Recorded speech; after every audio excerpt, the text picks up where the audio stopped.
తిరుపతి స్థానికులకు శ్రీవారి దర్శనం కల్పించాలని ధర్మకర్తల మండలి కీలక నిర్ణయం తీసుకుంది. ఇందులో భాగంగా ప్రతి నెల మొదటి మంగళవారం దర్శన భాగ్యం కల్పించేందుకు టీటీడీ ఏర్పాట్లు చేసింది. ఈ విషయాన్ని సీఎం చంద్రబాబు దృష్టికి తీసుకెళ్లి చర్చించామని, ఆయన సూచన మేరకు స్థానికులకు శ్రీవారి దర్శనాన్ని కల్పిస్తున్నామని టీటీడీ చైర్మన్ బీఆర్ నాయుడు తెలిపారు.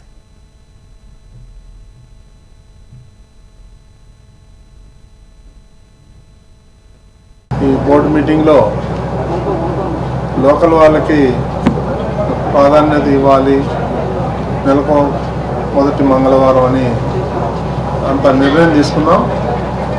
ఆ మేరకు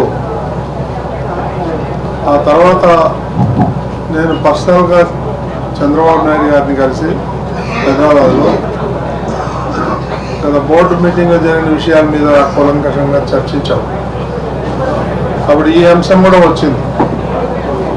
అప్పుడు ముఖ్యమంత్రి గారు అన్నారు, ఎలా డిసైడ్ చేస్తారు బౌండరీస్ అని. నేను అన్నాను, తిరుపతి మున్సిపాలిటీ అని. కాదు తిరుపతి మున్సిపాలిటీ, అర్బన్, రూరల్, అట్లాగే ఆ పక్కన ఉన్నటువంటి రేణిగుంట, ఇటు పక్కన ఉన్నటువంటి చంద్రగిరి కూడా కలపాలి.